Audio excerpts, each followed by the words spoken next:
Hi, everybody. This is Jason, This is Pete. and this is the Lost Legions podcast. And what are we charging into today, Pete? Charging? Who said charging? Yes, we're here to talk about charging today with some leaked information. Interesting. Yeah.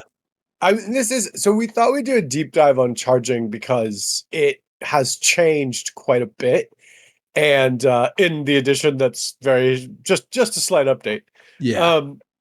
I first heard about this and first read it, and I was kind of confused. So I thought it would be good to go through and kind of clarify how charging works.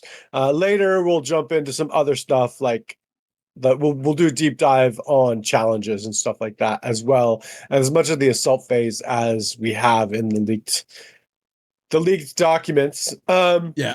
But yeah, why don't we jump right in? Yeah. So go ahead. Go ahead. No, I was going to say, do you want to hit it? Yeah, hit it. Hit it. Is that your Star Trek captain phase? Yes. No. Okay. Yes. Cool. So the first thing you do is you declare a target, which is they very specifically say has to be an enemy unit. So I mean, good. Same as normal at this point. Yeah, I guess no changes. Yeah. So you need to check line of sight, which is the next thing. And then you check for the max charge distance of 12. So you have to be within 12, and you have to check line of sight.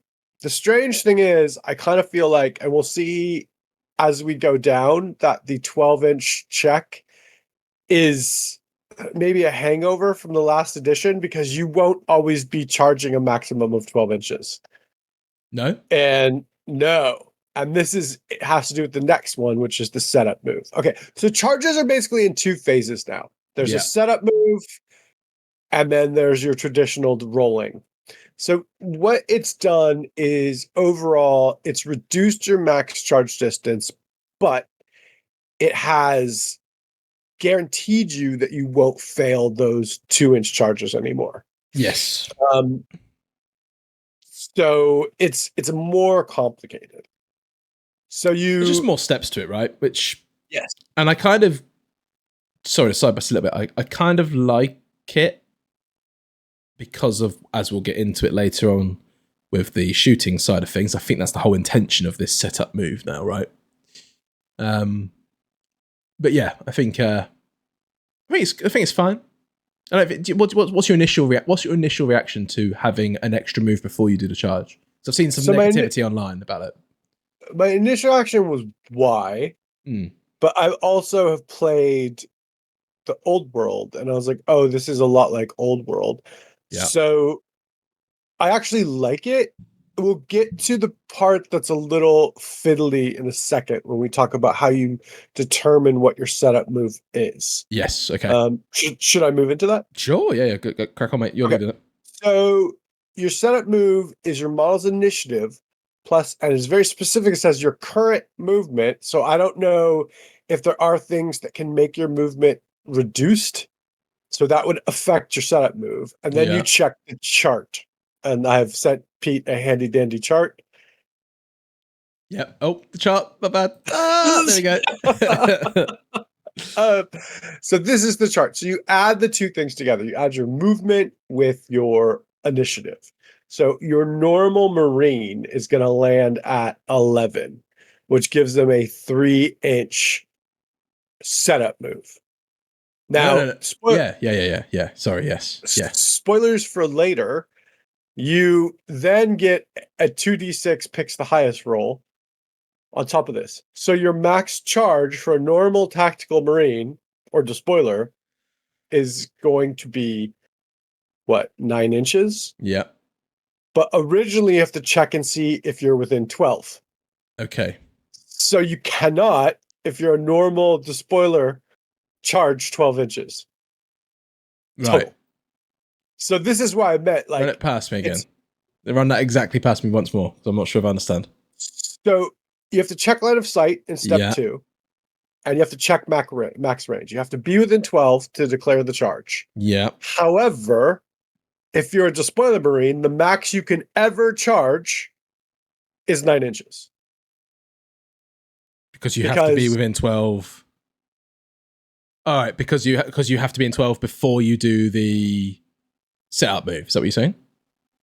No. In Okay, order I to don't- declare a charge, Yeah. in order to declare a charge, say, okay, Jason charges Pete. I have to be within 12 inches. Yeah.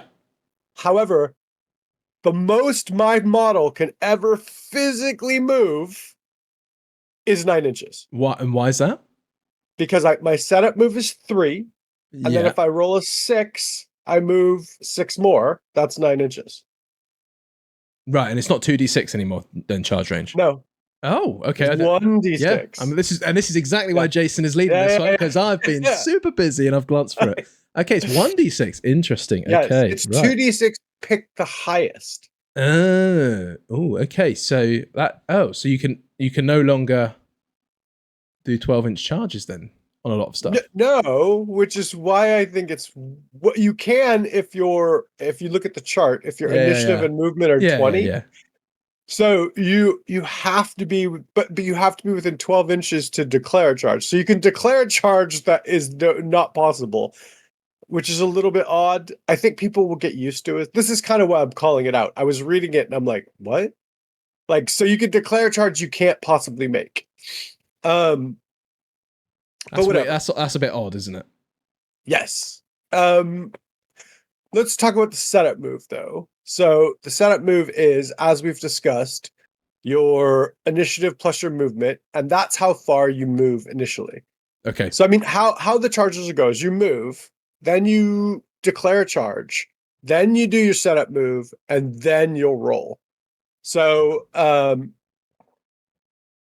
normal Marine would have a 3-inch move. So an Assault Marine would have a 5-inch move. Yeah, because they got initiative of 4 plus a movement of 12, I assume, so they fall within that 14 to 19 range, right? Yeah. Yes. And then we don't know for sure, but if you go off the highest characteristic, those despoilers would be bumped into the 10-11, they'd be bumped into the 12-13 range if they have an initiative 5 character. So they would get a 4-inch charge. This is a complete guess. But if that same character was with the assault guys and he had a jump pack, he would not bump them over 19 to 20, so they would still have a 5. So characters can affect it, I'm thinking, but I'm not sure. Yeah, we don't know for certain about if you take the character's higher initiative or not. We don't know. No, okay. Yeah, assuming so. Yeah. Okay. So that means the submarines can only make a maximum charge distance of 11 inches, right? If it's 2d6, pick the highest. But they are more guaranteed to get something in the higher range. So you're gonna get something. I don't know what the average is for 2d6. 7. I mean, it's 7. Oh, adding it together. Sorry. Picking the highest. I'm not sure. I guess it's just. Yeah, I don't know. I don't know what that means, but you're more guaranteed to get a higher roll, basically. Yeah. So you're gonna get something around, 8 or 9 inches more guaranteed. You're guaranteed if half of the 2 dice are going to land on a 4, 5, 6, so you're more likely to roll a 4 or higher, right? You're more average to hit a 4. Well, I think that's quite literally how it would work, I guess. Any mathematicians? Please put it in the comments below. Wrong. So you're probably, like Pete said, you're probably more likely to hit a 9. So you're probably more guaranteed to lean on that 9-inch charge, as opposed to now where like a 9-inch charge is actually kind of dicey. Now an Assault Marine will be able to make a 9-inch charge pretty regularly, but the extremes of it have dropped off almost, right? Yeah, I was also thinking the regular Marines, like the TAC Marines, a 9-inch charge is going to be crazy because they're going to need to roll a 6 to get a 9-inch charge. Yes, because their max charge is 9 inches. So a 9-inch charge is basically it makes Assault Marines to me feel a lot better at charging. Yeah. We'll see how this works, right? The other thing that happens is you're not slowed by difficult or dangerous terrain, but you do need to make dangerous terrain rolls. Okay. I was going to ask, does that affect your move modifier? So that's cool. Okay. And here's the interesting thing. If you move into base to base with a setup move, you skip the next phase.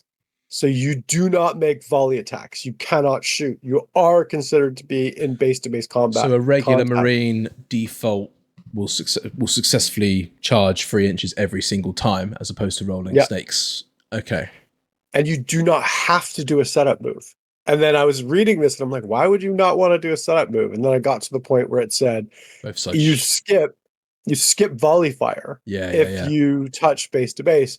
They don't get to use volley fire either. Yeah. So you cannot overwatch if you go into base to base contact. So we don't. Sorry, go ahead. Go ahead. I was just going to say, sorry, Cyber. So a Space Marine, regular attack Marine, initiative 4, movement of 7, can guarantee to make a 3-inch charge without initiating any setup move. That's right. No, that is the setup move. Yeah, sorry. So sorry. Doesn't initiate any other effects of the setup move afterwards. It's just now you're in combat. Yep. And then to make a 6-inch distance charge, you now need to roll a 3 or higher on one of those 2 dice. Yes. Okay. Which is after volley fire. So we haven't gotten to volley fire yet. No, but so you're just more likely to make a middle of the range charge now is essentially what's happened, right? Yeah. Yes. They've cut the extremes on either end. Which I didn't like. I think I mentioned in a previous video, I really didn't like failing on a double 1 or someone getting it on a double. Getting it on a double 6 is always a much better, like, oh, that's awesome compared to failing it on a double 1. But yeah, okay. All right. Interesting. Sorry, carry on. Didn't mean to stop us. No, it's okay. So now we've made our setup move, and we've either touched base to base and then we're locked in assault, or we haven't, and we can volley fire. Right. So what happens is you can volley fire on the way in, which means any assault weapon you have, you can snap fire. And as we've seen with a different chart, with your ballistic skill, if you have a ballistic skill of 4, you can snap fire on a 5. So the Marines running in, let's just say they're despoilers, have bolt pistols. The bolt pistols have assault. The bolt pistols shoot, and they hit on a 5-up. The other guys defending are, let's just say, despoilers, and they have bolt pistols, so they can return volley fire. It might be called Overwatch. I'm not sure. It was. I think it's clear. just part. I remember reading the volley attacks bit in particular. I think it's just part of the volley attacks rules. Yeah. It doesn't use up a reaction or anything, does it? So no, they can just fire back. Yeah. So that's cool. And I think that you can always, unless someone touches you in Overwatch, you can always fire your assault weapons in volley fire as they're running in. So I think what's funny is that bolt pistol that's just been hanging around on every Marine's belt forever is now super useful, because you can always volley fire when someone runs in. You can always volley fire when you run in if you don't make base-to-base contact. So I think that's cool. So quick question for you. Do you think bolt pistols will be a 1-point upgrade on Tat Marines? Nah, that'll be free. You reckon? Yeah. All Same right. thing. They'll just be there. Okay. I don't think so. It's cool though. It makes I'm sure all pistols will have the assault rule, right? So it'll be fun to see how Volkites and Plasmas and Inferno pistols for Blood Angels. That'll be fun. Yeah. Oh yeah, Inferno pistols are gonna be cool. Yeah. Anyway, Karen. Oh yeah, because you're also gonna get the double damage when they charge again. So they can do the Overwatch reaction at this point, which lets them fire with all their weapons. But that's a reaction, and we'll talk about this in a different video. But reactions have been much reduced in the amount you can use, not in power, but the amount you can use. So like, they're going to be much more clutch, and that's what I think they're originally intended to be. And like, just my initial reaction to that, sorry to side bust the purpose of this video, is that I think it's going to be much more interesting if you only have 3 reactions in your turn to be like, am I going to blow an Overwatch on this? Maybe you will with your, I'm assuming they can still Overwatch your las cannon Marines, but like, you're not just going to blow it to shoot your bolters at somebody, probably. No. I mean, unless it's really, really desperate. And at that point, they might be happy because they're making you spend one of your reaction points, right? So yes, yeah. There's going to be a game with the small economy of that. Sorry, side bus, but I thought it was relevant. I thought it was interesting. So the next, after the volley attacks, any more questions about volley attacks? No, it's good. It's fine. A lot of some weapons that had assault have lost assault, haven't they? Moving additions by the looks of it. So melter guns don't have assault anymore. We have a chat leaks and stuff. And we started talking about this in the chat that somebody, I think it might have been you, actually pulled up that there was no melter gun. I think there was no assault on the melter gun. I bought the bolt pistol, but you're right. Yeah. You were the one who determined that the bolt pistol still had assault. So so it looks like melter guns don't have assault anymore. Yeah.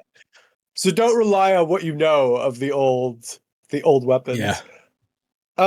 So finally we move to charge move. So after volley fire, you start the charge move. You roll 2d6 and take the highest. If you can close the distance, if you can't close the distance with the charge roll, the charge failed and you do not move. So why I think this is relevant is because you can lose guys in Overwatch, because you're gonna know starting off, like, if you're within range, because you're gonna measure and you're gonna know that you could go in within 9. But if you lose guys in volley fire, you could fail the charge. If you're not within a distance where you can close the distance, you just don't move. So there's no like stumble forward move anymore. That would probably count as your setup move. Yeah. Which you also do not have to do. So, because if you want to volley fire for some reason, you can not do that, and then you can depend on just the D6, which is interesting. I can't see a situation where this is happening, but like, I mean, still, who knows? Maybe there'll be some crazy Dark Angels weapon that has bonuses to volley fire. Of course, it's going to be the Dark Angels. If you close the distance, full disclosure, I do have a very small Dark Angels army for Zone Mortalis. So you determine who the initial charger is. This is how you move. So whoever's closest, and like again, this could change if somebody dies during volley fire. They need to move directly into base to make contact to complete the charge. If the charge is not affected by difficult terrain, but you still take dangerous. The initial model must move into base to base with the declared enemy unit. However, if the only way they can make the charge is to also contact a model from another unit, then they can do that. And Pete and I both looked into this near the end. I think there is no way currently with these rules. There might be another page of rules that we haven't seen where you can multi-charge. Yeah, because they're really deliberately banging on that's the only way you can charge two models there. In that example, as you say, it might be a separate rule, but yeah. And it's the same with all the rest of following on models. They need to maintain unit coherency if they can, and they need to charge enemy units if they can. And the only way they can reach an enemy model is by contacting another model of another unit, they can do that. So you can kind of accidentally double charge from what we've seen, but we haven't seen any like you can multi-charge rules. Yeah. So that might be gone, but we're not sure because again, we haven't seen all of the pages of rules. So that is how you complete a charge. Any questions on that? No, well, one thing going as you were saying that my brain was going back to the initiating the charge, which is relevant here because of the charge distances. So you choose a target and then you check for line of sight and then you check charge distance, right? You check to see if you're within 12. But after but after allocating the target. You check to see if you have the target. You check to see if you're in line of sight. If one model's at least within line of sight, then you check to see if you're within 12. But at that point, you're going to know if they're over 9 inches. So technically, you could, by the rules, legally charge them and volley fire them. Yeah. And then not be able to reach them. Uh-huh. Oh, okay. But also, yeah. Yeah, so I wasn't actually thinking that until you as you started saying, it was like, oh, volley fire, which is awesome. Yeah, so you might have some really good assault weapons and you're treating it, maybe you have some sort of perk that increases your snap fire or something along those lines. Yeah. That's interesting. Because it doesn't say you have to be within your max charge distance. It just says you have to be within 12 to initiate. But the point I was trying to drill in is you choose a target first. You say, I'm charging that squad of attack marines over there. You then check that you can see them. You can see them because they're in the open, for example. You then check charge range, right? And then let's say they're within 12. So you've now have the declared charge, but let's say they're just 10 inches, not 9. That means you would fail that charge if you were also a attack marine charging in, right? Automatically. Because you can't do setup move plus. No, not automatic. This is what I'm saying. You then do your setup move. You then do the volley fire. You then roll to see if you can get to charge them, and then you fail. Yeah, but what I'm getting at, if your setup move is 3 inches, and your maximum charge range is just 6 inches on the D6, so that's 9. Yeah. And at the point of measuring the charge distance, the nearest model is 10. You still have declared the charge on that unit, right? Yeah. So what I'm getting at is there's no pre-measure on charge distance anymore. Is what I'm trying to say. No, it says you check the targets in 12 when the rules say you might not be able to charge. You might not be able to charge 12 anymore. Do you know what I'm asking here? Like, can I actually. So I'm guessing. Can I measure to see if I'm within 9 of that unit before I target them? Because the way it's set, are we sure? You originally do it when you're 12, so you know if you're within 9. So at the very beginning, when you check line of sight and check max range, you know exactly how far away you are from them. Yes, but okay, because you can only target a unit within 12 inches. Yeah.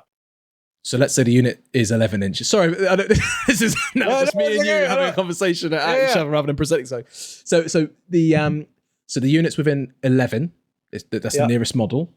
Yeah. I physically cannot make that charge distance, but I have declared them as my charge unit. Yeah. So I now cannot choose another unit to charge. No, you can. It says if you can't make it, you can. This is what I was going to get to. You can if you realize you can't make it, you can declare the charge distance.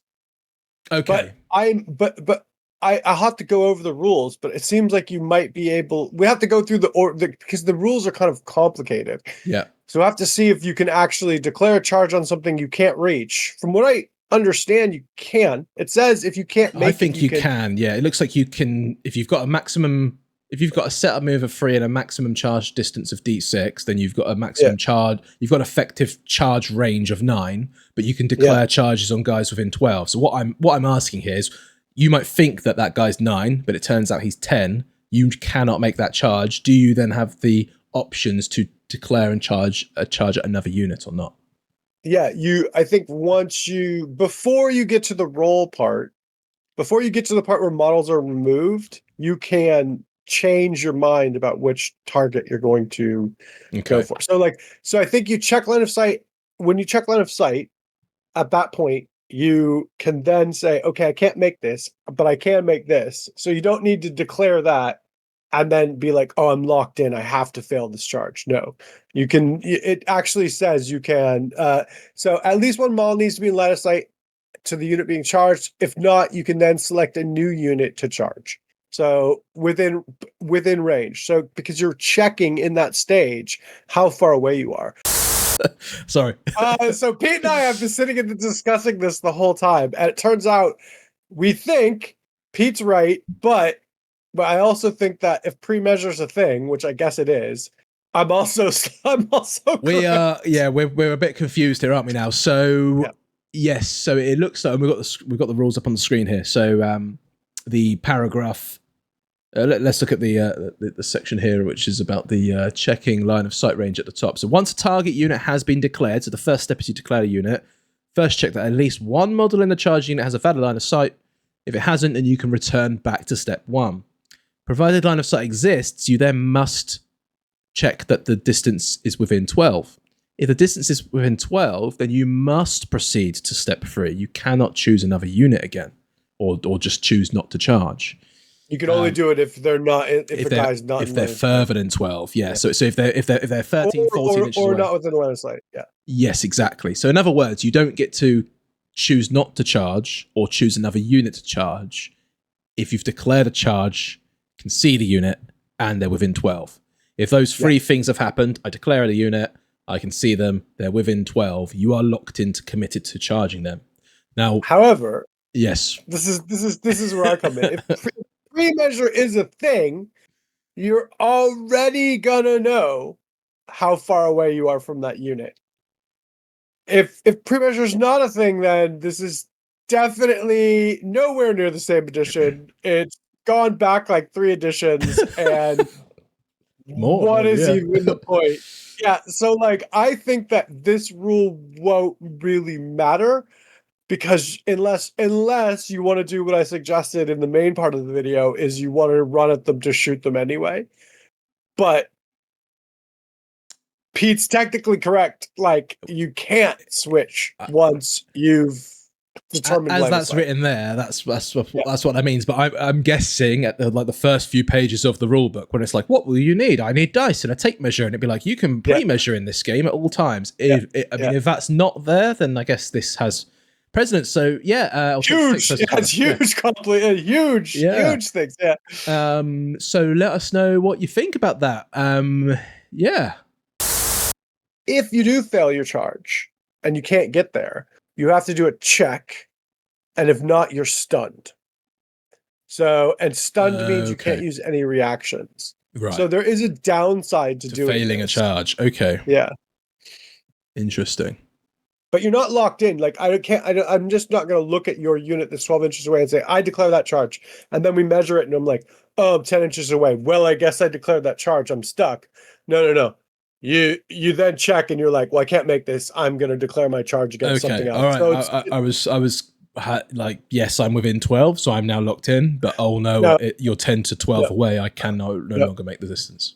No. All right. It's not that kind of game. Okay. It's not like that. But I'm not positive that you can't just do it to shoot them. Yeah. And then take a stun check.